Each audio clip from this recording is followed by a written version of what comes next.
Assalamualaikum warahmatullahi wabarakatuh. Bismillahirrahmanirrahim. Alhamdulillahi rabbil alamin. Wa bihi nasta'in ala amr dunya waddin. Nastaghfiruhu wa nastahdihi wa natubu ilaihi wa natawakkalu alaihi. Wa na'udzu bihi min shururi anfusina wa min sayyiati a'malina. May yahdihillahu fala mudilla lahu wa huwal muhtadi. وما يضلل فلا تجد له وليا مرشدا ولا هاديا له. أشهد أن لا إله إلا الله وحده لا شريك له وأشهد أن سيدنا محمدا عبده ورسوله. اللهم صل وسلم وبارك على هذا النبي الكريم سيدنا وحبيبنا وشفيعنا وزهرنا ومولانا محمد المصطفى وعلى آله وصحبه ومن دعا بدعوته وتمسك بسنته وجاهد في سبيل الله إلى يوم الدين.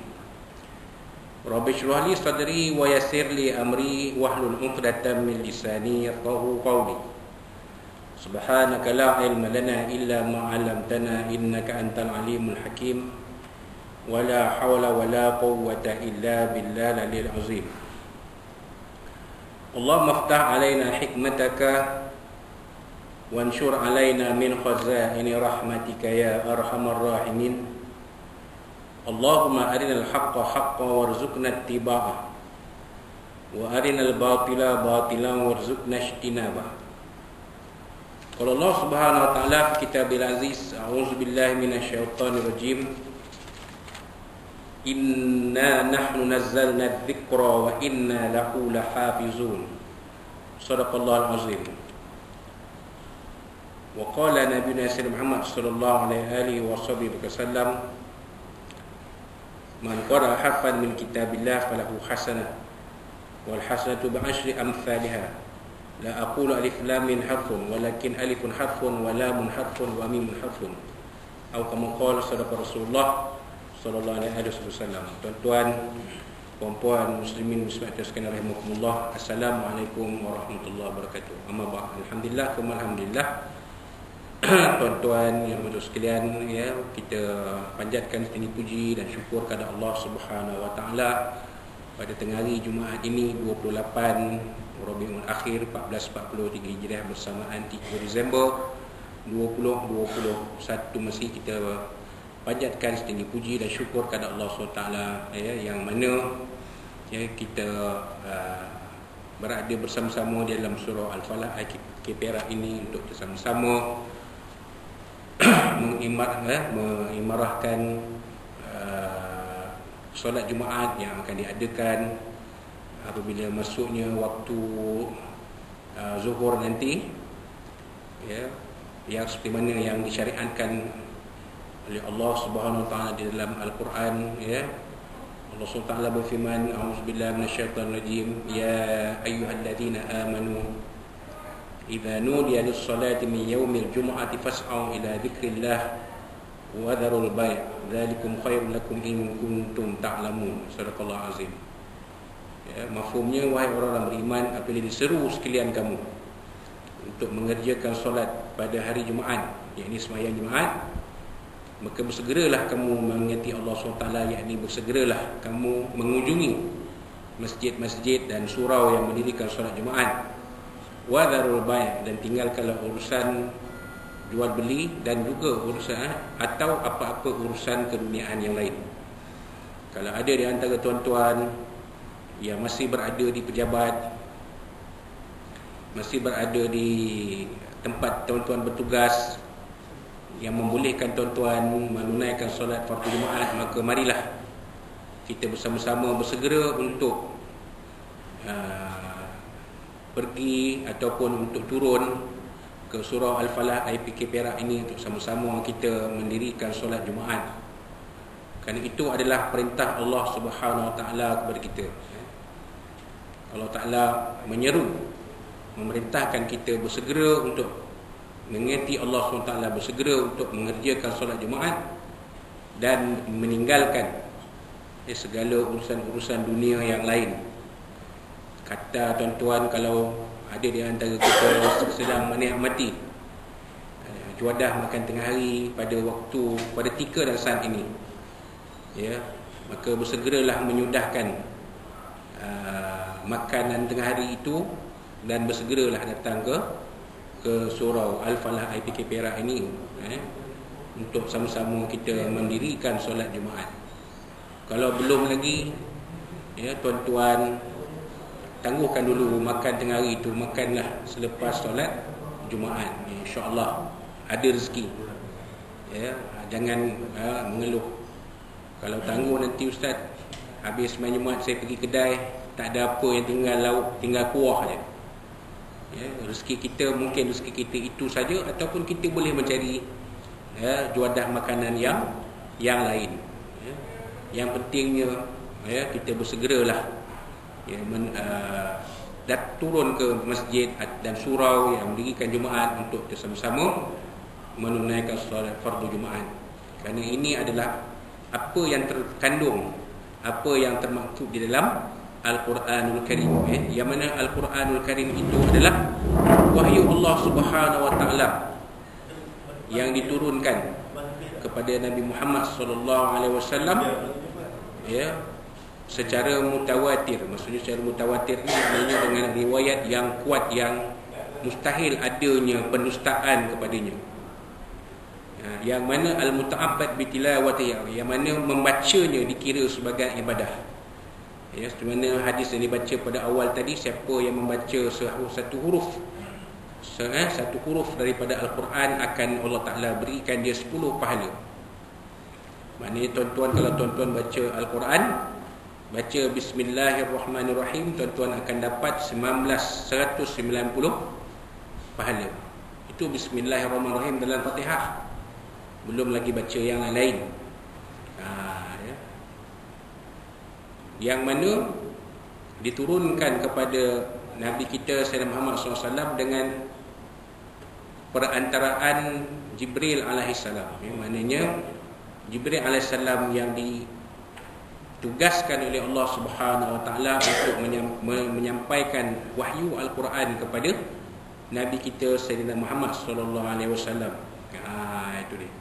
Yang mana Al-Quran ini bermula dalam susunan yang bermula al-mabdu' bi suratil Fatihah, ya, wa akhiruhu suratun Nas, ya, bermula dengan surah Fatihah dan berakhir dengan surah An-Nas. Dalam Al-Quran ada 114 surah. Ada 114 surah, ada 6,236 ayat dan ada 30 juzuk Al-Quran. Itu dia.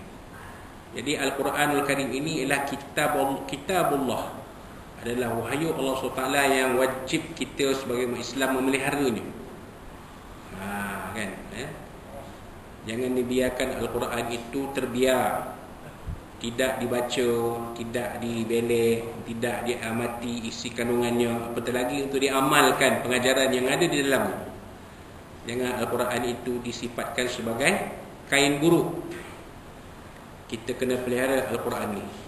Kita kena jaga Al-Quran ini lebih daripada kita menjaga diri kita sendiri. Diri kita sendiri pun, kalaulah, ya, diletakkan Al-Quran pertama, diletakkan diri kita kedua, kita akan memilih, seharusnya kita akan memilih Al-Quran. Kerana Al-Quran inilah akan jadi syafaat untuk kita. Sebab tu Nabi SAW sebut dalam sebuah hadis, Iqra'ul Quran, bacalah kamu Al-Quran. Ya, bacalah kamu Al-Quran. Fa innahu ya'ti yaumal qiyamati syafi'an li ashabi. Atau kamu qala Rasulullah sallallahu alaihi wasallam. Bacalah kamu Al-Quran, maka sesungguhnya ia akan datang pada hari kiamat menjadi syafaat kepada yang mempunyainya, maknanya yang membaca Al-Quran. Jadi kita malam-malam kita pun tuan-tuan, bacalah Al-Quran ini. Malam-malam kita pun surah Yasin dan surah Kahfi. Surah Yasin baca malam Jumaat, surah Kahfi baca pagi Jumaat. Bacalah surah tidaknya. Ataupun kalau paling-paling tidak pun bacalah 3 kul. Bacalah sekurang-kurangnya 3 kul, 3 surah kul. Ataupun surah-surah yang lazim. Bacalah. Jangan dibiarkan hati kita kosong dan sepi daripada Al-Quran. Kerana kewajipan memelihara kesucian Quran ini adalah tanggungjawab kita bersama, tuan-tuan. Kalau bukan kita yang memelihara kesucian Quran, siapa lagi yang akan memikul tanggungjawab ini? Kita kena jaga. Kita kena pelihara.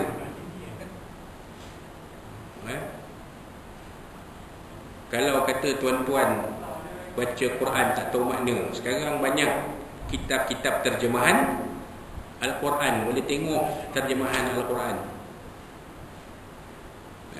Tak cukup dengan itu, ada mini tafsir Al-Quran. Mana dalam terjemahan tu ada tafsir ringkas sesuatu ayat tertentu yang disentuh. Ada tafsir ringkas dia, ada sebab turunnya, sebabun nuzulnya. Jadi kita mengkaji ayat-ayat Al-Quran ini dan kita mengambil pengajaran daripada isi kandungan Al-Quran. Tapi kalau kita tak mau memelihara kesucian Al-Quran, siapa lagi yang akan mengambil tanggungjawab itu? Takkan orang Islam. Al-Quran ini adalah milik umat Islam. Islam adalah milik semua manusia. Semua manusia berhak memeluk agama Islam. Tetapi kesucian Al-Quran hanya boleh dijaga dan dipelihara oleh orang Islam, oleh umat Islam. Orang bukan Islam belum tentu mahu memelihara kesucian Al-Quran. Malah dijadikan tapak kasut lagi, dijadikan macam-macam. Buat tulisan dekat t-shirt, buat tulisan dekat seluar dalam, buat tulisan di alas kaki, kan?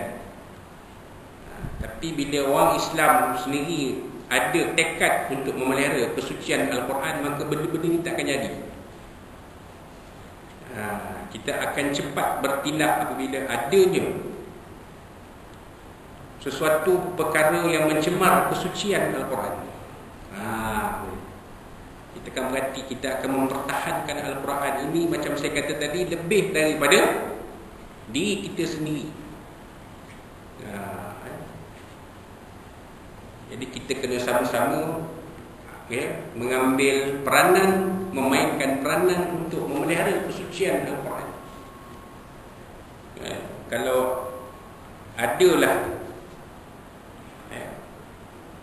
kita mendapat maklumat tentang tercemarnya kesucian Al-Quran, maka jangan tangguh-tangguh, jangan bertangguh melaporkan kepada pihak Kementerian Dalam Negeri. Kan? Jangan ragu-ragu membuat laporan polis. Yang dipanjangkan kepada Kementerian Dalam Negeri. Soalan Kementerian Dalam Negeri ini ada bahagian kawalan teks Al-Quran. Bila mereka dapat aduan tentang tercemarnya kesucian Al-Quran, Al-Quran ditulis atas kain lapik, kain alas, tuala, contoh, kasut, tapak kasut, contoh, maka KDN akan mengambil tindakan untuk menyekat barang-barang tersebut daripada dipasarkan dan dibeli oleh masyarakat luar. Jadi kita, peranan kita, itu dia untuk memelihara kesucian Al-Quran, supaya Al-Quran itu kesucian dia terpelihara seperti mana yang dijanjikan Allah SWT dalam Al-Quran. Inna nahnu nazzalna dzikra wa inna lahu lahafizun. Sesungguhnya kamilah yang menurunkan Al-Quran ini dan kamilah yang akan memeliharanya. Tapi kita pun faham takdir Allah SWT kalau kita belajar ilmu akidah. Takdir Allah SWT ini terjadi dari perbuatan manusia, dengan izin Allah Subhanahu Wa Taala. Takdir satu, kalau kita belajar tauhid, takdir sesuatu berlaku berlaku, dari satu tu berlaku, ya, ada sebab dia. Ada sebab dia, ada punca dia, dan dengan izin Allah Subhanahu Wa Taala. Kalau Taala tak izin, tak ini. Itu dia tuan-tuan. Kalau tuan-tuan tak usaha memelihara kesucian Quran, terpelihara ni kesucian Quran tu belum tentu akan terjadi. Itu maksud dia. Jadi kalau tuan-tuan usaha, maka kesucian Al-Quran itu akan terpelihara. Tuan-tuan usaha dapat tahu, tuan-tuan buat laporan apa semua, maka kesucian Quran itu akan terpelihara di hadapan mata manusia. Itu jugalah di mana-mana saja. Super. Kita jangan serah kepada orang tertentu. Kita pun kena main peranan kan. Ini peranan ustaz-ustaz. Kita ada Ustaz Adi, ada Ustaz Nazmi, ada Ustaz Kamil, ada Ustaz Syahril, Ustaz Khairul, dan Ustaz Mazli, Pak Lang.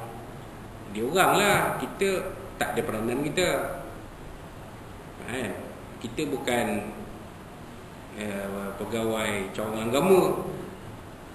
Itu persepsi yang tidak tepat. Sebenarnya kewajipan memelihara kesucian Quran ni adalah kewajipan semua.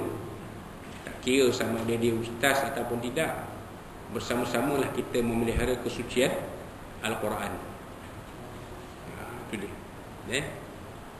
Jangan kita letakkan di bahu orang-orang tertentu saja. Kita pun boleh berperanan memelihara kesucian Al-Quran. Dengan kita pertama-tama sekali sebagai seorang individu, kita berdamping dengan Al-Quran. Apa makna berdamping Quran?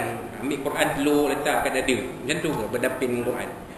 Tidur dengan Quran. Ambil Quran letak sebelah bantal, kita tidur dengan bantal, berbantal pelukkan Al-Quran. Itu ke cara berdamping Quran? Tak?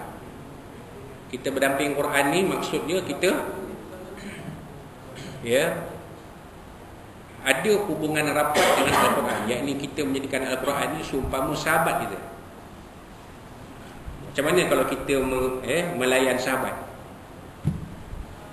Lain kan? Kita melayan kawan lain, melayan sahabat lain. Melayan sahabat ni kita akan betul-betul rapat dengan dia.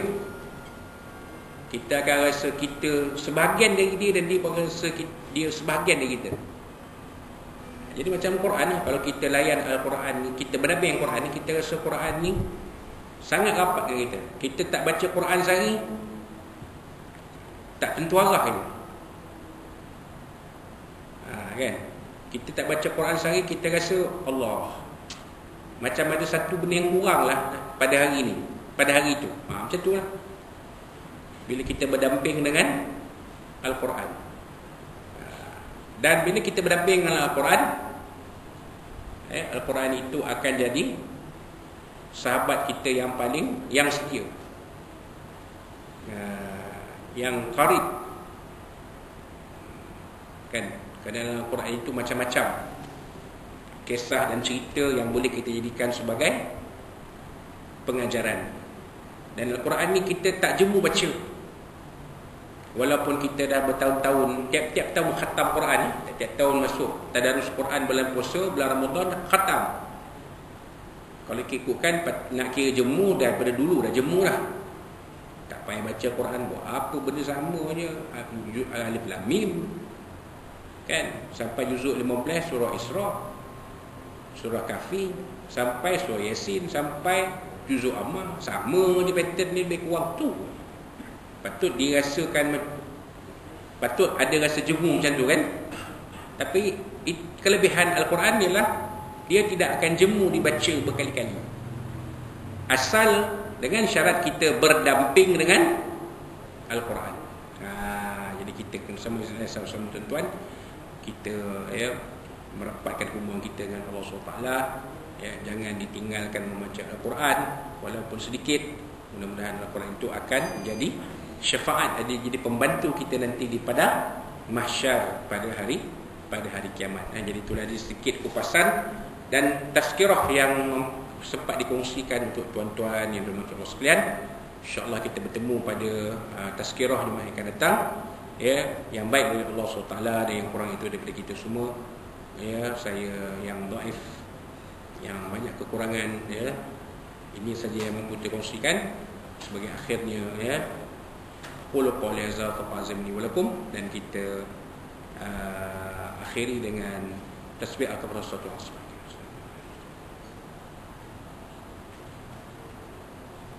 Wabillahi taufiq. Wassalamualaikum warahmatullahi wabarakatuh.